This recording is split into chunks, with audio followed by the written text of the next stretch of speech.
Oleh karena itu, apa yang mesti kita pelajari dari ketegangan dan bahkan perang yang terjadi di berbagai negara? Ya, pertama, tentu bangsa ini harus mulai berpikir bagaimana punya kecanggihan di bidang perang. Itu tidak bisa dibantah. Kenapa? Ya tentu kebutuhan dengan alat-alat kecanggihan perang adalah sesuatu yang niscaya. Kalau kita cek satu persatu bagaimana perang antara Iran, Israel, Amerika, termasuk perang antara Ukraina dengan Rusia, itu kan menggunakan senjata-senjata canggih. Oleh karena itu, bagi kita, bagi saya secara umum berharap tentu bangsa ini ke depan harus punya inovasi, punya teknologi yang canggih terutama di bidang perang, yang saya kira memang segala-galanya dipersiapkan untuk mengantisipasi kemungkinan-kemungkinan dunia yang bergerak sangat dinamis, mengantisipasi kemungkinan gejolak-gejolak yang terjadi mungkin suatu waktu akan hinggap ke Indonesia.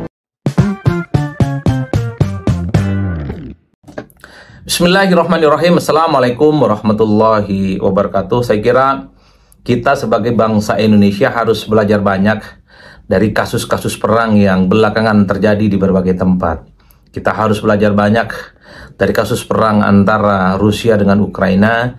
Kita juga harus belajar banyak dari kasus perang antara Iran dengan Israel, antara Iran dengan Amerika. Termasuk juga mungkin perlu kita belajar banyak dari kasus ketegangan yang sehari dua hari ini sudah mulai muncul antara Thailand dengan Kamboja. Apa yang perlu kita pelajari? Ya, saya kira memang dalam banyak hal bangsa ini, bangsa Indonesia yang konon adalah bangsa yang besar dan tangguh, harus mampu menyiapkan segala sesuatunya untuk mengantisipasi soal kemungkinan-kemungkinan yang terjadi dengan gejolak dunia yang mungkin suatu waktu akan mampir ke Indonesia. Kita tidak pernah memprediksi apa yang akan terjadi untuk bangsa Indonesia di masa-masa yang akan datang. Seperti halnya misalnya kita tidak pernah memprediksi bagaimana perang antara Rusia dan Ukraina. Itu kan terjadi ujuk-ujuk. Awalnya hanya sebatas gimmick, mungkin semacam pesyawar, tapi tiba-tiba terjadi agresi yang dilakukan oleh Rusia terhadap Ukraina dan Ukraina membalas.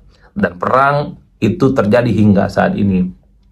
Begitupun juga perang antara Israel dengan Iran. Dulu mungkin hanya sebatas pesyawar, hanya sebatas perang di media sosial, hanya sebatas perang komentar-komentar elit antar dua negara. Tapi ternyata itu terjadi ketika rudal itu kemudian saling menghunjam satu tempat ke tempat yang lain. Itulah yang kemudian menimbulkan bagaimana sesuatu yang menurut kita unpredictable, sesuatu yang menurut kita tidak pernah diprediksi sebelumnya, itu terjadi. Saya termasuk yang rada-rada nggak percaya, ini kok perang justru terjadi antara Israel dan Iran. Biasanya dulu kan ketegangannya adalah Israel dengan Palestina, ini konflik lama. Tapi kemudian tiba-tiba Israel serang Iran dan Iran kemudian membalas. Dan tiba-tiba kemudian Amerika ikut campur dan lebih condong kepada Israel memberikan dukungan politik dan persenjataannya, termasuk juga dukungan secara diplomatis. Ya tentu juga membuat kita ini terkaget-kaget. Artinya apa? Sesuatu yang mungkin menurut kita mustahil, tidak mungkin, tapi terjadi. Dan yang terjadi itu adalah perang. Bukan hanya perang opini, bukan perang pendapat, tapi perang senjata yang menurut saya cukup mengerikan.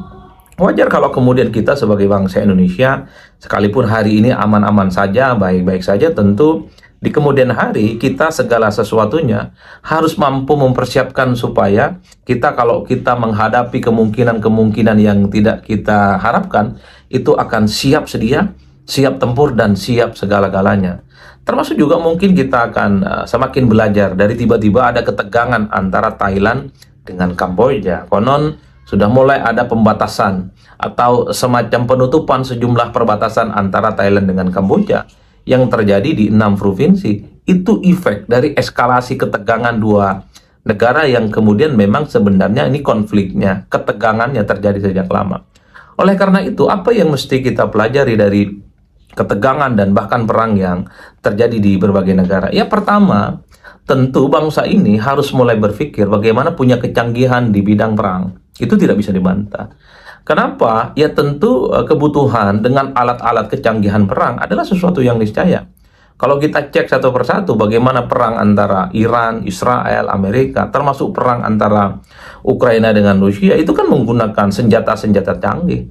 Oleh karena itu, bagi kita, bagi saya secara umum berharap tentu bangsa ini ke depan harus punya inovasi, punya teknologi yang canggih terutama di bidang perang, yang saya kira memang segala-galanya dipersiapkan untuk mengantisipasi kemungkinan-kemungkinan dunia yang bergerak sangat dinamis, mengantisipasi kemungkinan gejolak-gejolak yang terjadi mungkin suatu waktu akan hinggap ke Indonesia. Syukur kalau Indonesia itu aman-aman saja, syukur kalau Indonesia itu tidak ada gangguan apapun, tapi kan ada pepatah yang mengatakan sedia payung sebelum hujan. Oleh karena itu, kecanggihan di bidang perang, senjata adalah sesuatu yang niscaya. Kita bisa membayangkan bagaimana misalnya suatu waktu kita punya pesawat tempur yang canggih, yang relatif kompetitif dan sangat mumpuni, layak diandalkan. Begitupun mungkin kita akan berharap suatu waktu kita punya persenjataan yang dahsyat dan cukup luar biasa, termasuk juga tank tempur, pesawat tempur, dan seterusnya dan seterusnya.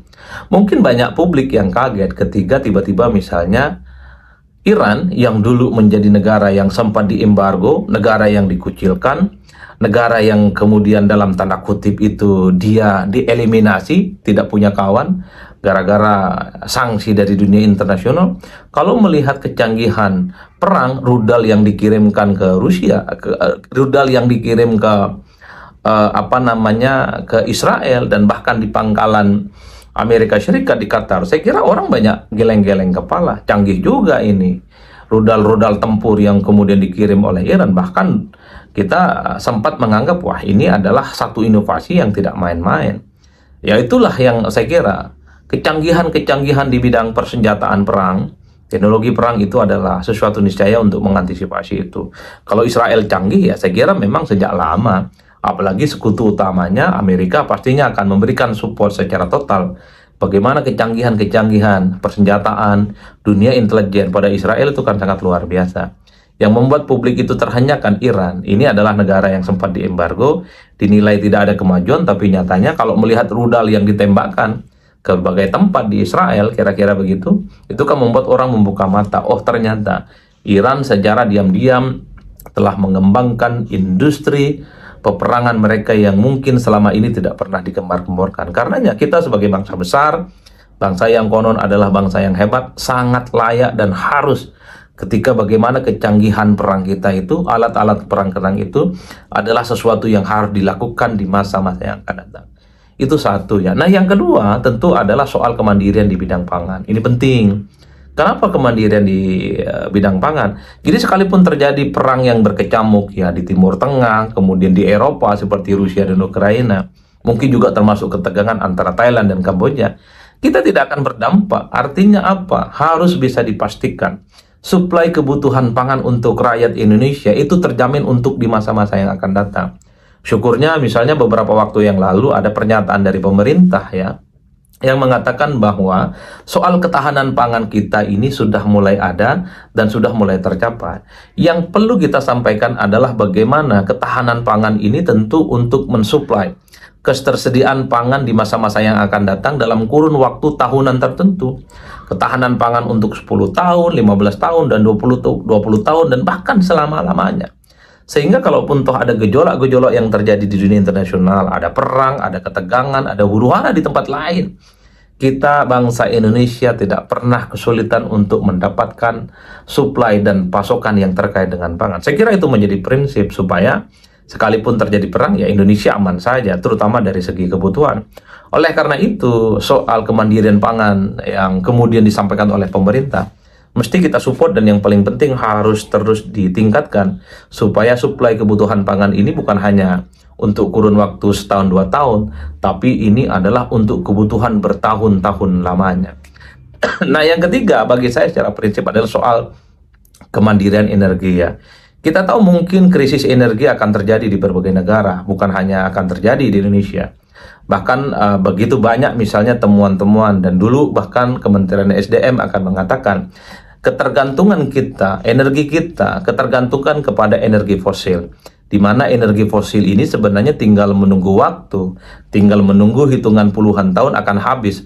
Oleh karena itu, supaya energi kita ini tidak tersendat dan kemudian misalnya tidak akan mengalami krisis, maka sejak hari ini saya kira inovasi-inovasi yang mengarah kepada kemandirian energi itu harus mulai diwujudkan di Indonesia. Apa solusinya?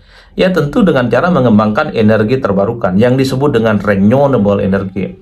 Apa energi terbarukan? Ya kita memang harus mulai secara perlahan mengalihkan bagaimana energi kita yang tergantung ke fosil itu dialihkan kepada energi-energi terbarukan.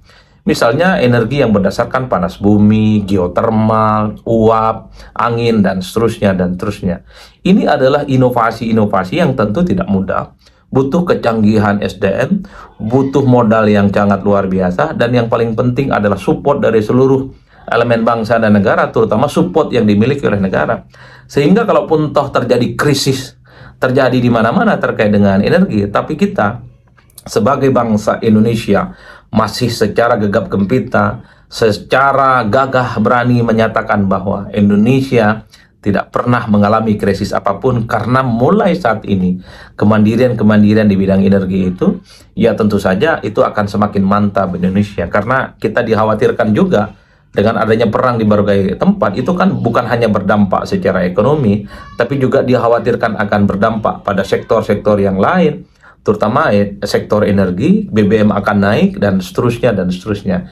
Itulah yang saya kira menjadi penting ya, apa yang perlu kita pelajari untuk kita persiapkan dari begitu banyak perang-perang yang terjadi di berbagai tempat ya, di Rusia versus Ukraina, kemudian Iran versus Israel dan Amerika, dan ketegangan perbatasan antara Kamboja dengan Thailand. Itulah yang saya sebutkan. Kita tidak akan pernah tahu apa yang akan terjadi dengan Indonesia. Meski alhamdulillah hingga hari ini Indonesia aman-aman saja, tidak ada ketegangan-ketegangan apapun, tidak ada invasi-invasi apapun, tapi sebagai bangsa yang besar mempersiapkan segala sesuatunya itu menjadi penting supaya kalau terjadi sesuatu di kemudian hari, kita mantap, kita siap, dan tidak tergopoh-gopoh untuk mencari solusi dan jalan keluarnya. Syukur kalau sampai bangsa Indonesia ini tidak pernah terjadi apapun. Dan itu yang sebenarnya kita harapkan.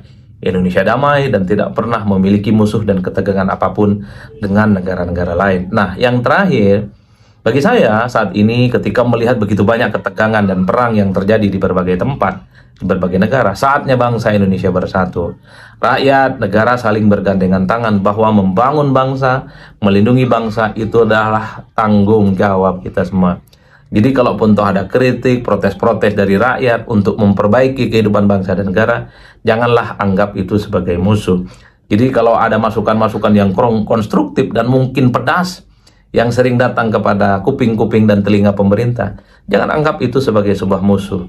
Jangan anggap itu sesuatu yang menakutkan. Anggap sebagai sebuah vitamin, karena apapun, saya hakul yakin bahwa sekeras apapun, sesakit apapun kritik yang dibuat oleh rakyat kepada pemerintah itu sebagai salah satu bentuk cinta, supaya bangsa ini berbenah, supaya bangsa ini mempersiapkan segala sesuatunya untuk menghadapi tantangan-tantangan di masa yang akan datang. Saya kira di situ. Salam politik syai'un pastinya mantap semantap-mantapnya. Wassalamualaikum warahmatullahi wabarakatuh.